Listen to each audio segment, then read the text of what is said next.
आज के इस सत्र में मैं आपसे जिस विषय पे बात करने जा रहा हूँ उस विषय का सरोकार हम सभी लोगों से है। जो बात आज मैं आपसे करने जा रहा हूँ है तो फोटोग्राफी से ही संबंधित, लेकिन इसको जब हम पत्रकारिता से जोड़ करके देखते हैं तो यह विषय और भी महत्वपूर्ण हो जाता है। आज का विषय जो फोटो पत्रकारिता पे है, जिसको हम लोग फोटो जर्नलिज्म के नाम से भी जानते हैं, आज हम सबको इस बात पे विशेष रूप से जोर देना है या इस बात को समझना है कि फोटो पत्रकारिता क्या है, पत्रकारिता में फोटोग्राफी का क्या रोल है, किस तरीके से एक फोटोग्राफ पत्रकारिता की पूरी दिशा और दशा को निर्धारित करती है। तो आज के इस सत्र में फोटोग्राफी पे हम आपसे बात करेंगे, साथ में हम आपसे बात करेंगे फोटो पत्रकारिता पे, और जिन प्रमुख बिंदुओं पे आज हम आपसे बात करने वाले हैं उसमें एक तो पत्रकारिता के बारे में जिक्र हम करेंगे, पत्रकारिता को समझने की कोशिश हम करेंगे, पत्रकारिता क्या है, इसकी उपयोगिता क्या है और इसका समाज में क्या दायित्व है, इस पे हम बात करेंगे। इसके बाद जो आज का मूल विषय हमारा है फोटो पत्रकारिता, उसके बारे में हम लोग बात करेंगे। फोटो पत्रकारिता का अर्थ क्या है उसके बारे में बात करेंगे, फोटो पत्रकारिता की परिभाषा क्या है उसके बारे में हम लोग बात करेंगे, और इसके बाद फिर हम बात करेंगे पत्रकारिता में फोटोग्राफी का महत्व क्या है।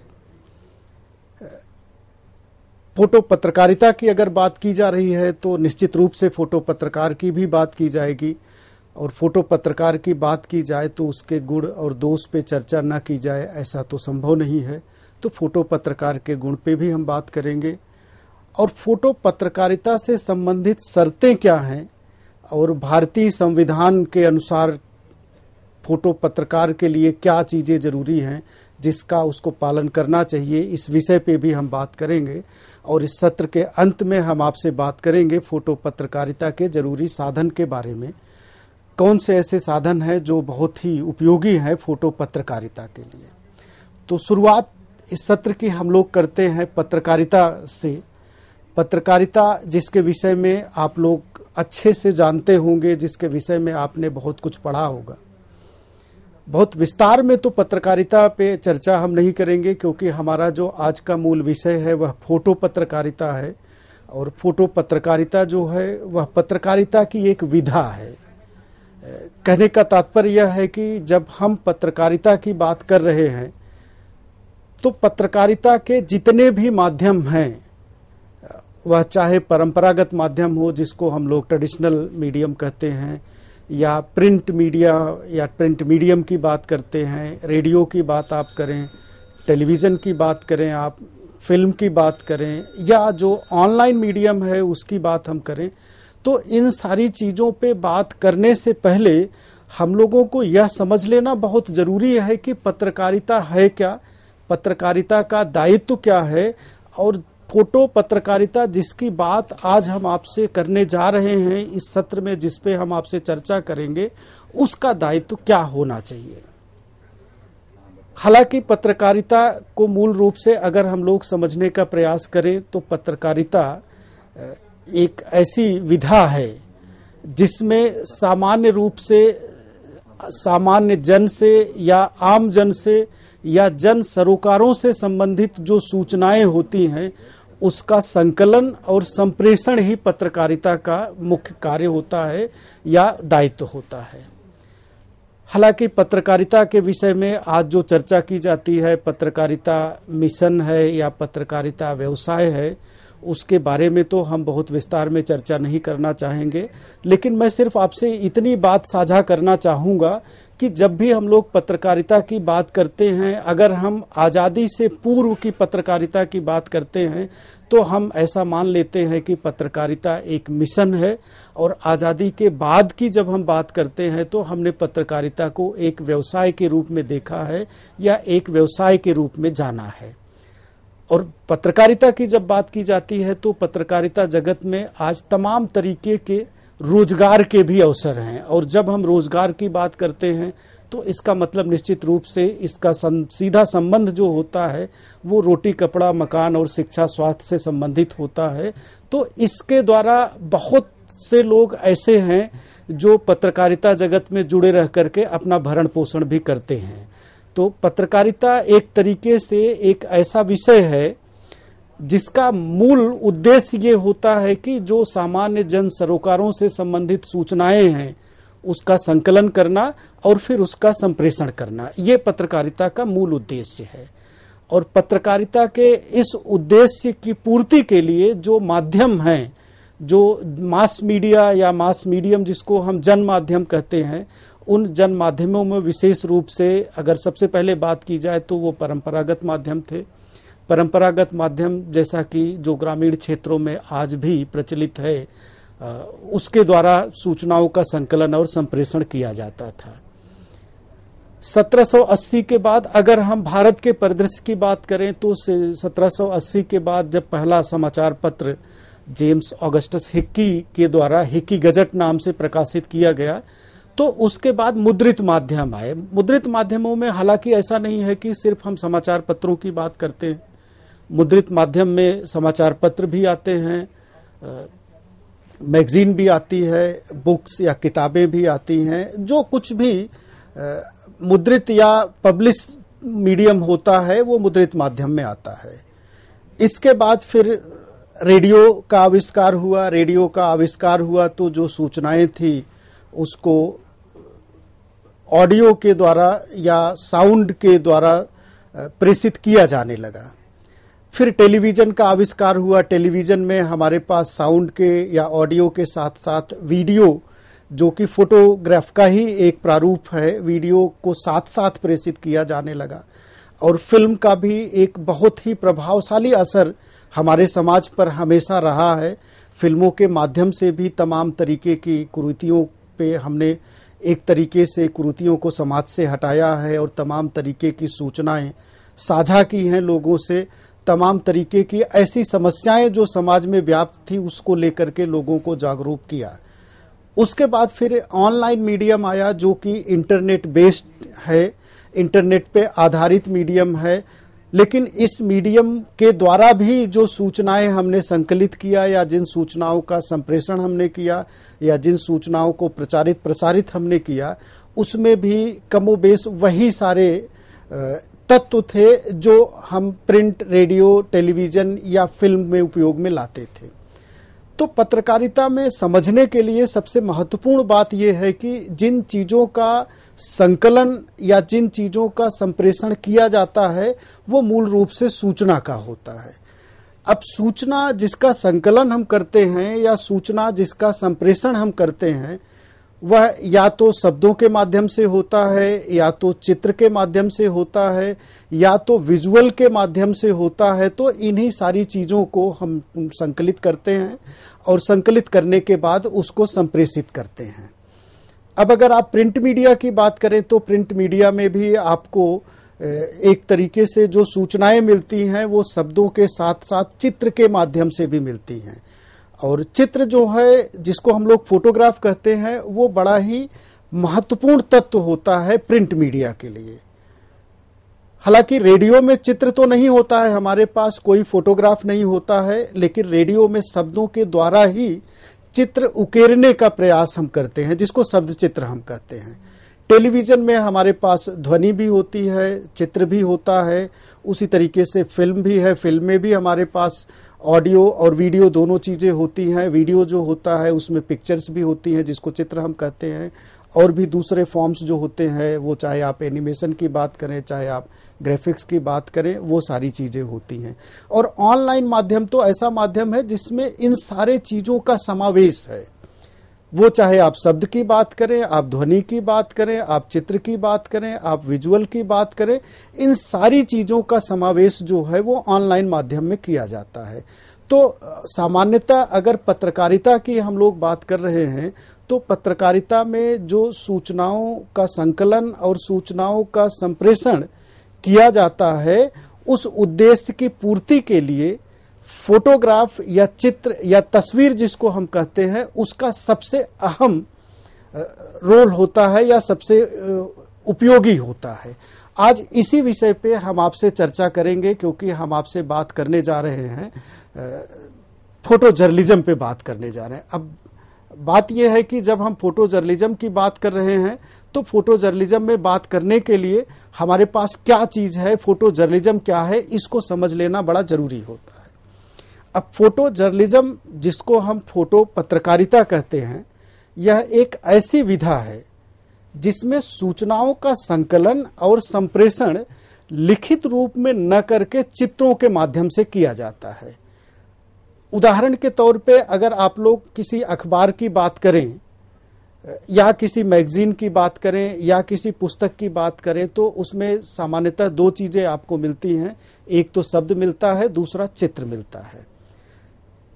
चित्र और शब्द दोनों एक दूसरे के पूरक होते हैं। कई बार ऐसा होता है कि कोई ऐसे घटनाक्रम है या कोई ऐसा विषय है जिसको अगर हम चाहें सिर्फ शब्दों के माध्यम से उसकी व्याख्या कर दें तो वो हमारे लिए असंभव हो जाता है। लेकिन उसी जगह पे अगर एक चित्र को हम रख दें तो सारा का सारा जो उसका अर्थ होता है वो बड़े आसानी से आप समझ सकते हैं। तो यहाँ पे जो हम बात कर रहे हैं लिखित रूप में न करके चित्रों के माध्यम से किया जाता है, तो फोटो पत्रकारिता एक ऐसी विधा है जिसमें सूचनाओं के संकलन या सूचनाओं के संप्रेषण के लिए हम लोग चित्र या तस्वीर का सहारा लेते हैं। हालांकि कई बार आपको ऐसा देखने के लिए मिल जाता है, कहीं कहीं पे सिर्फ तस्वीर ही होती है, कहीं कहीं पे शब्द के साथ साथ तस्वीर भी होता है। तो ये एक दूसरे के पूरक हैं। फोटो पत्रकार, अब फोटो पत्रकारिता की बात हम लोग कर रहे हैं तो फोटो पत्रकार का भी जिक्र करना आवश्यक है। फोटो पत्रकार जो होता है वह चित्र या तस्वीर के माध्यम से किसी व्यक्ति के वास्तविक स्थिति को उजागर कर देता है और इसका जनता या आम जन पर सीधा असर पड़ता है। ये आप लोग इस बात से सहमत होंगे या इस बात को आप लोग समझ रहे होंगे कि कई बार कोई विषय ऐसा होता है या कोई घटना ऐसी होती है जिसके बारे में अगर हम शब्दों के माध्यम से बताएं तो हो सकता है उस पर आपको विश्वास ना हो।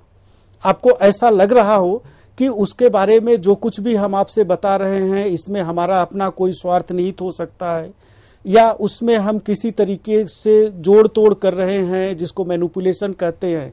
लेकिन जब चित्र हम आपको दिखाते हैं तो हम तुरंत उस पर विश्वास कर लेते हैं। हम ऐसा मान लेते हैं कि जो चित्र हम देख रहे हैं वो चित्र हूबहू उस घटना का होगा जिसके बारे में अभी शब्दों के माध्यम से बात की जा रही थी। तो शब्द पे विश्वास करने के बजाय चित्र पे हमारा विश्वास ज्यादा होता है और चित्र पे ज्यादा विश्वास होता है तो इसका सीधा सीधा असर भी पड़ता है। और जनता तो कई बार जो एक तरीके से ओपिनियन की बात हम लोग करते हैं, जनता इसी चित्र के दौरान या इसी चित्र के द्वारा ही अपना एक तरीके से वो माइंडसेट प्रिपेयर कर लेता है। तो एक तो ये बात है। अब इसको समझने के लिए अगर हम लोग देखना चाहें, कुछ डेफिनेशंस को हम समझ लें, उसके बाद फिर चित्रों के माध्यम से हम आपको समझाएंगे कि फोटो पत्रकारिता क्या है, फोटो पत्रकारिता की उपयोगिता क्या है। सामान्यतः अगर फोटो पत्रकारिता की डेफिनेशन की बात करें हम लोग तो बहुत ही सामान्य शब्दों में आप इसको समझ सकते हैं। Photo journalism is the telling of a story through photographs. बड़ा सामान्य सा इसका मतलब है, आप समझ सकते हैं। फोटो पत्रकारिता एक ऐसा विषय है या एक ऐसी क्रिया है जिसमें हम लोग किसी भी कहानी को चित्रों या तस्वीरों के माध्यम से बताने का प्रयास करते हैं। ये परिभाषा है फोटो पत्रकारिता की। एक और परिभाषा है जिसमें हम ये कहते हैं कि photo journalism is the branch of photography that uses photos और images to tell a story. ये पहली परिभाषा जो मैंने आपको बताई ये भी उसी से संबंधित है। इसमें सिर्फ अंतर इतना है कि यहाँ पे फोटो पत्रकारिता को एक फोटोग्राफी जो विषय है उस विषय की एक शाखा के रूप में देखा गया है। जैसे किसी भी विषय की अलग अलग शाखाएं होते हैं, अलग अलग ब्रांच होते हैं, उसी तरीके से फोटो जर्नलिज्म को फोटोग्राफी की एक शाखा के रूप में देखा गया है। और इसका मतलब सिर्फ इतना होता है कि चित्रों के माध्यम से किसी कहानी को या किसी स्टोरी को नरेट करना। एक और परिभाषा है जिसपे हम लोग अपना ध्यान केंद्रित कर सकते हैं, जिसमें इस बात का जिक्र किया गया है कि photo journalism is the process of story telling using the medium of photography as your main story telling device. इस परिभाषा में भी ऊपर वाली परिभाषा को एक तरीके से और ज्यादा विस्तार देते हुए बताया गया है कि यहाँ भी फोटो जर्नलिज्म एक ऐसी प्रक्रिया है, स्टोरी टेलिंग या किसी कहानी को बताने के तौर तरीके पे बात की गई है, जिसमें हम लोग फोटोग्राफी या तस्वीरों को मुख्य रूप से इस्तेमाल में लाते हैं। और अंत में फोटो जर्नलिज्म के बारे में बात करते हुए परिभाषित किया गया है कि photo journalism was important to tell all the untold stories of the world. ये बड़ा महत्वपूर्ण है। महत्वपूर्ण इसलिए है क्योंकि जब हम लोग पत्रकारिता की बात करते हैं, चाहे आप प्रिंट मीडिया की बात करें या रेडियो की बात करें या टेलीविज़न की बात करें या फिल्म की बात करें अथवा ऑनलाइन मीडियम जो अभी मैंने आपको बताया उसकी आप बात करें, उन सब चीज़ों में उनकी एक सीमा है।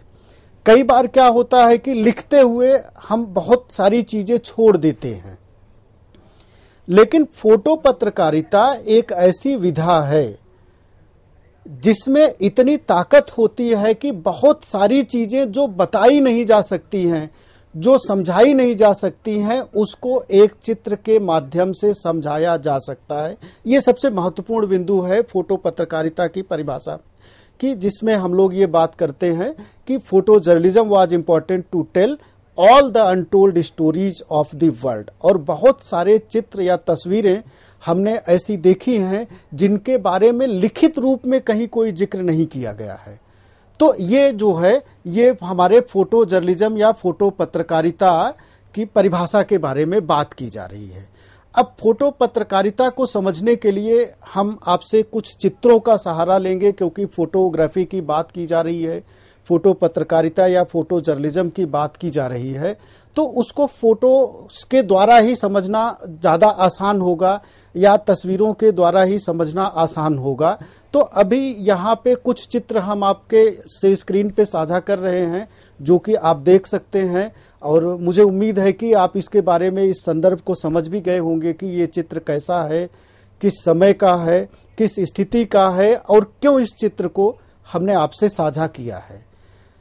फोटो पत्रकारिता की बात हम आपसे कर रहे हैं। फोटो पत्रकारिता में जो तस्वीरें हैं, जो चित्र है, इसका कितना महत्वपूर्ण योगदान पत्रकारिता जगत में हो सकता है, आप इन तस्वीरों को देख करके समझ सकते हैं। ये जो तस्वीरें मैंने आपसे साझा किया है, पिछले 2 वर्षों से अगर हम भारतीय परिप्रेक्ष्य में बात करें या अपने देश के संदर्भ में बात करें, तो 2 बड़ी बातें ऐसी हैं जिनको तस्वीरों के माध्यम से समझना ज़्यादा आसान है। एक तो कोविड-19 की बात की जो महामारी की बात की जा रही है, उसको आप तस्वीरों के माध्यम से समझ सकते हैं कि यह जो एक महामारी है ये कितनी भयावह है। और दूसरा, जब हम दूसरे विषय पे आएंगे तो हम आपसे चर्चा करेंगे। अभी आप इन तस्वीरों में देखिए, पहला तस्वीर जो है वो एक रेलवे स्टेशन का है, दूसरी तस्वीर जो है वो एक हवाई अड्डे या एयरपोर्ट का है, तीसरी तस्वीर जो है वो इंडिया गेट का है। तीनों तस्वीरों का संबंध जिस स्थान से है, उस स्थान को हमेशा भीड़ भाड़ के लिए जाना जाता है या सबसे ज्यादा चहलकदमी के लिए जाना जाता है। लेकिन इन तीनों तस्वीरों को देख करके हम ये समझने का प्रयास कर रहे हैं या ये हमारी समझ में आ रहा है कि ऐसी भी एक स्थिति हमारे जीवन में आई जब हमेशा, जो कि अगर रेलवे स्टेशन की बात करें हम लोग, किसी पैसेंजर ट्रेन की बात हम लोग करें, जो हमेशा गतिमान होता है, देश के एक कोने से दूसरे कोने तक लाखों करोड़ों लोगों को उनके गंतव्य तक ले जाता है, वह पूरी तरीके से ठप हो गया है। दूसरी तस्वीर में आप जो देख रहे हैं ये पैसेंजर एयरक्राफ्ट, जो हवाई जहाज एक लाइन से हवाई अड्डे पे खड़े हैं, इस तरीके से आपने कभी भी शायद नहीं देखा होगा कि इतने हवाई जहाज एक साथ किसी हवाई अड्डे पे खड़े हों और वहां पे एक भी आदमी नहीं हो। तीसरी तस्वीर इंडिया गेट का है। इंडिया गेट पे आप लोग गए होंगे, जो लोग नहीं गए होंगे वो लोग समझ सकते हैं कि यह एक ऐसा स्थान है जहां पे 24/7 पूरे सप्ताह में पूरे 24 घंटे चहलकदमी रहती है, लोग आते रहते हैं, जाते रहते हैं। लेकिन आप फोटो पत्रकारिता में या पत्रकारिता में फोटोग्राफ के उपयोगिता को इतने से समझ लीजिए कि ये तस्वीरें अपने आप में यह बताने के लिए काफ़ी हैं कि कोरोना महामारी की भयावहता कितनी ज़्यादा रही होगी कि एक भी आदमी न तो आपको एयरपोर्ट पे मिला, न तो आपको रेलवे स्टेशन पे मिला, न तो आपको इंडिया गेट पे मिला, क्योंकि लॉकडाउन था। लॉकडाउन में किसी भी तरीके के मूवमेंट पे या किसी भी तरीके के आवाजाही पे पूरी तरीके से रोक लगा दिया गया था। तो ये तस्वीरें ये बताने के लिए काफ़ी हैं। अगर हम लोग लॉकडाउन की स्थिति का जिक्र करें, लॉकडाउन की बात करें और उसमें शब्द लिखने के बजाय इन चित्रों को भी लगा दें तो भी आपको समझ में आ जाएगा कि लॉकडाउन कैसा था या लॉकडाउन के दौरान किस तरीके से रेलवे स्टेशन, एयरपोर्ट या फिर इंडिया गेट के हालात रहे होंगे। एक दूसरी तस्वीर मैं आपसे साझा कर रहा हूं। यह तस्वीर भी जो है कोरोना महामारी से संबंधित है। अब इस स्थिति को भी अगर शब्दों के माध्यम से इसका बयान हम करना चाहें या इसकी व्याख्या हम करना चाहें तो शायद हमारे लिए बड़ा मुश्किल होगा। पहली तस्वीर जो आप देख रहे हैं जिसमें बहुत ज्यादा भीड़ या क्राउड आपको नजर आ रहा है, वह कोरोना के डर से लॉकडाउन के दौरान माइग्रेशन की तस्वीर है। किस तरीके से लोग शहर छोड़ करके अपने गांव की तरफ या अपने मूल निवास की तरफ भाग रहे हैं, जिससे आपको ये देख के अंदाजा लग सकता है कि उस समय लोगों के मन में कितना डर रहा होगा कोरोना को लेकर के, कितना भयावह दृश्य रहा होगा। दूसरी तस्वीर जो आप देख रहे हैं, लोग बसों के ऊपर चढ़े हुए हैं, बसों के पीछे लटके हुए हैं।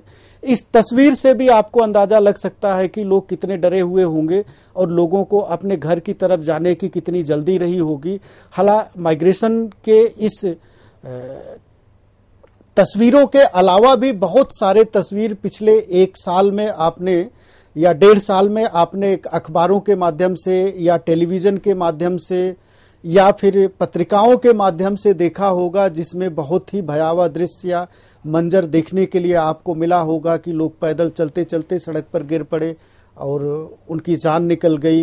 रेलवे स्टेशन, रेलवे लाइन पकड़ करके लोग सुदूर अपने गांव में जाने के लिए निकल पड़े, जिनको रास्ते का पता नहीं था, जिनके पास साधन का बंदोबस्त नहीं था। वो मुंबई, कोलकाता या चेन्नई या बड़े बड़े शहरों से बहुत दूर दराज 1000-2000 किलोमीटर तक पैदल जाने के लिए वो रेलवे लाइन पकड़ के चल पड़े और कहीं कोई ट्रेन आई उसके चपेट में आ गए, बहुत लोगों की जानें चली गई। तो ये जो चीजें हैं, इन चीजों को अगर चित्रों को साझा नहीं किया जाए, सिर्फ शब्दों के माध्यम से इनकी व्याख्या की जाए तो शायद असंभव है। तो फोटो पत्रकारिता में फोटोग्राफ, तस्वीर या चित्र की क्या उपयोगिता है, मुझे लगता है कि इससे आप आसानी से समझ जाएंगे। एक तीसरी तस्वीर जो मैंने आपके सामने साझा किया है, यह तस्वीर जो है आप देख करके समझ सकते हैं कि यह तस्वीर किसी स्मशान घाट की है, जहां पे जिन लोगों की मृत्यु या जिन लोगों की मौत कोविड के कारण हो गई है और कितने ज्यादा संख्या में लोगों की मौत हुई है कि स्मशान घाट पे लाश को रखने के लिए या उनके दाह संस्कार या अंतिम संस्कार के लिए स्थान नहीं मिला, तो किस तरीके से उसका बंदोबस्त किया गया। तो ये चीजें ऐसी हैं जिसकी व्याख्या शब्दों के माध्यम से कर पाना बड़ा ही मुश्किल है। तो ये तो एक बात मैंने आपसे किया। इसके बाद एक और छोटी सी विषय है जिसपे मैं आपसे फोटो पत्रकारिता के बारे में जिक्र कर लूं। ये तस्वीर आप समझ सकते हैं पिछले 1 साल से बहुत ही ज्यादा प्रचलित है, जो किसान आंदोलन से संबंधित है। इसमें हमने 4 अलग अलग तस्वीरें आपको दिखाई हैं। इन तस्वीरों के माध्यम से पूरे किसान आंदोलन का शुरुआत होना, बीच में कोलैप्स करना और फिर से उसका शुरुआत होना आप समझ सकते हैं। इसमें पूरा का पूरा जो आपको व्याख्या इसकी जो है वो सिर्फ भावनाओं के माध्यम से है। पहली तस्वीर आप देख रहे हैं जिसमें किसान नेता राकेश टिकैत जी हैं और बहुत बड़ी भीड़ है, जिसको देख करके पूरे देश में एक सहानुभूति की लहर आई और लोगों ने एक तरीके से इसका समर्थन किया। लेकिन इसी किसान आंदोलन की एक दूसरी और तीसरी तस्वीर आपके सामने है जो लाल किले से संबंधित है। लाल किले पे किसान नेताओं का जाना या किसान नेताओं के बीच में कुछ अराजक तत्वों का होना, लाल किला पे झंडे का अपमान करना, तिरंगे का अपमान करना और किसी दूसरे झंडे का फहराना, इससे क्या हुआ, आम जन में एक रोष व्याप्त हो गया और जिस किसान आंदोलन को पूरे देश से समर्थन मिल रहा था उस किसान आंदोलन को एक तरीके से लोगों ने उग्रवाद के नजरिए से देखा। और अंतिम तस्वीर जो मैंने आपसे साझा किया है ये एक भावनात्मक तस्वीर है। ये राकेश टिकैत जो किसान नेता हैं उनकी तस्वीर है। जब इनको लगा कि अब पूरी तरीके से आंदोलन खत्म होने जा रहा है, किसी भी तरीके का समाधान नहीं हुआ था, तो वहां पे राकेश टिकैत जो है वो भावुक हो करके उन्होंने रूधे हुए गले से या रोते हुए एक अपील किया कि हम यहाँ से लौट करके जाने वाले नहीं हैं, भले ही हमारी जान चली जाए या हमको फांसी दे दिया जाए। तो दोबारा इसका जो असर आम जनता पे पड़ा, जो किसानों पे पड़ा, जो किसान आंदोलन लगभग मृत प्राय हो चुका था, वह किसान आंदोलन दोबारा जीवित हो चुका। तो इन तस्वीरों के माध्यम से आप ये समझ सकते हैं कि किस तरीके से पत्रकारिता में फोटोग्राफ का महत्व क्या होता है। एक अंतिम तस्वीर जो मैं आपसे साझा कर रहा हूं फोटो पत्रकारिता को परिभाषित करने के लिए, ये तस्वीर आप देख सकते हैं। इस तस्वीर को जिसने साझा किया है, इस तस्वीर के लिए फोटोग्राफर को पुलित्जर अवार्ड भी मिला है, जो कि पूरे विश्व में सबसे प्रतिष्ठित पुरस्कार माना जाता है फोटोग्राफी के फील्ड में। जिसमें आप ये देख सकते हैं कि ये जम्मू कश्मीर का एक दृश्य है। धारा 370 लगने के बाद पैरामिलिट्री फोर्स का एक कमांडो है जो लोग घर के बाहर गली में खड़े होकर के शुक्रवार को जुमे की नमाज अदा कर रहे हैं, उनकी सुरक्षा के लिए ये पैरामिलिट्री फोर्स का जवान तैनात है और उसकी देखरेख में, उसकी सुरक्षा में बाकी लोग नमाज अदा कर रहे हैं। तो सद्भावना के लिए, समझने के लिए ये बड़ा आवश्यक है कि पत्रकारिता में फोटोग्राफी का क्या रोल है। एक अंतिम जो पॉइंट है वो आप देख लीजिए, ये संदर्भ ग्रंथ है जहां से हमने आपसे इस विषय पे चर्चा किया है। आप अगर और विस्तार में समझना चाहें तो इस संदर्भ ग्रंथ पे भी जाकर के आप इसको विस्तार में पढ़ सकते हैं, समझ सकते हैं और फोटो पत्रकारिता के बारे में जानकारी हासिल कर सकते हैं। धन्यवाद।